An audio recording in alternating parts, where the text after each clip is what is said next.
Halo semuanya, selamat berjumpa dalam video pembelajaran IPA bersama saya Rizka. Pada kesempatan kali ini, kita akan belajar mengenai hujan asam. Setelah menyaksikan video ini, diharapkan kita dapat mendeskripsikan peran kalor dalam mengubah wujud zat atau suhu suatu benda, serta penerapannya dalam kehidupan sehari-hari.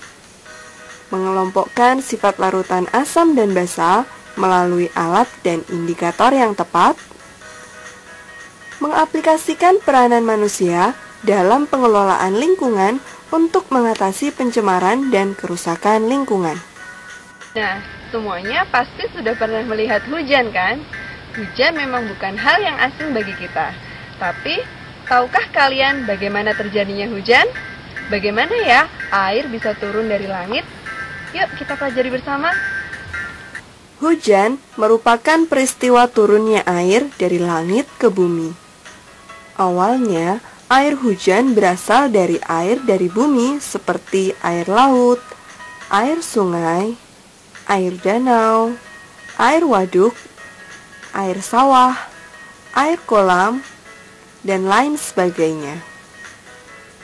Selain air yang berbentuk fisik, air yang menguap ke udara juga berasal dari tubuh manusia, binatang, tumbuh-tumbuhan, serta benda-benda lain yang mengandung air. Air-air tersebut umumnya mengalami proses penguapan atau evaporasi akibat adanya panas matahari. Air yang menjadi uap melayang ke udara dan akhirnya terus bergerak menuju atmosfer yang tinggi bersama uap-uap air yang lain. Karena semakin tinggi suatu tempat, suhunya semakin rendah, uap air tersebut mengalami proses pendinginan, kemudian mengalami kondensasi atau pengembunan, sehingga membentuk awan. Jadi, awan yang sering kita lihat di langit itu merupakan butiran air yang sangat kecil dan ringan yang berasal dari pengembunan uap air. Awan-awan tersebut bertemu dengan awan lain dan membesar sehingga semakin berat.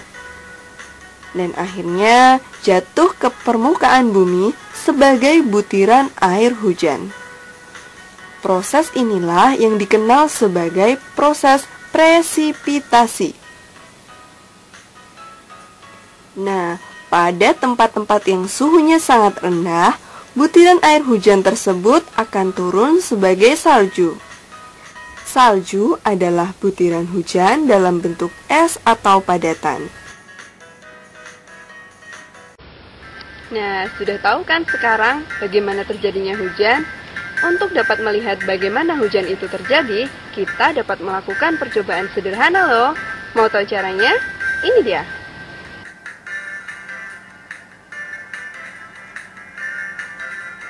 Sediakan alat dan bahan sebagai berikut. Gelas beker berisi air, pembakar spiritus dan korek, kaki 3 dan kawat kasa, dan kaca. Kemudian, rangkailah alat dan bahan seperti berikut ini.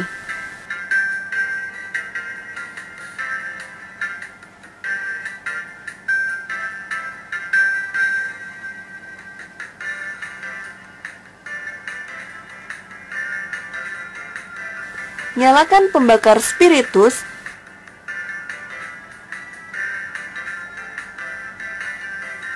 dan amati apa yang terjadi pada air.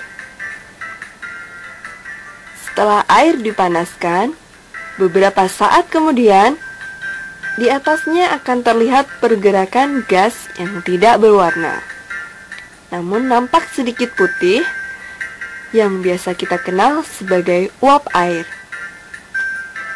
Proses ini pun dikenal dengan proses penguapan atau evaporasi. Uap yang berkumpul di atas bejana tersebut kemudian terkena udara yang lebih dingin atau udara yang tidak terkena pembakar spiritus. Hal ini menyebabkan uap air kembali menjadi cair atau dikenal dengan proses pengembunan. Sumber panas yang mengakibatkan air tersebut menguap diumpamakan sebagai panas matahari. Sedangkan titik-titik air di atasnya diumpamakan sebagai awan.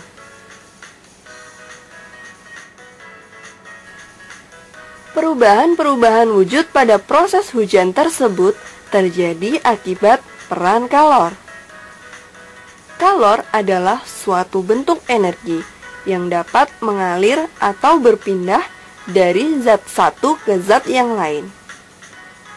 Nah, adanya kalor ini dapat berpengaruh terhadap suatu benda.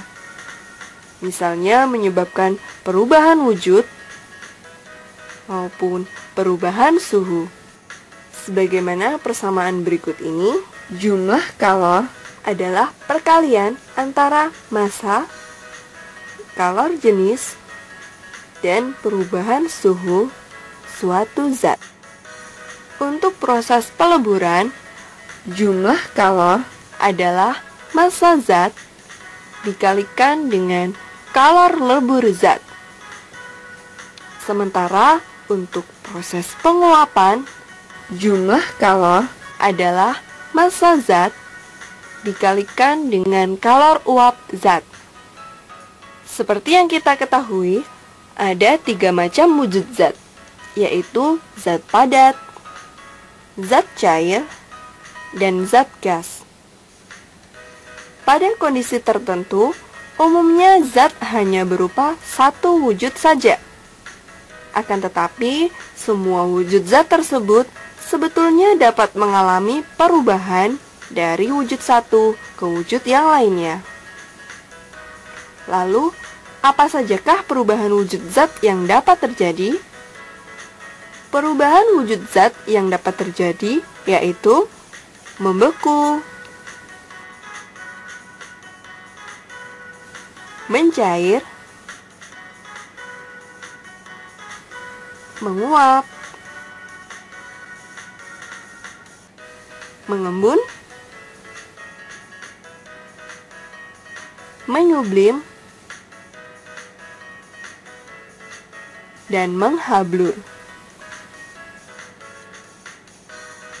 Peristiwa perubahan wujud zat, mencair, menyublim, dan menguap merupakan perubahan wujud yang membutuhkan kalor.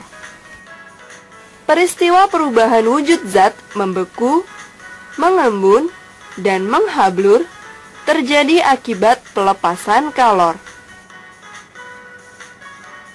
Demikianlah pengaruh kalor terhadap perubahan wujud zat.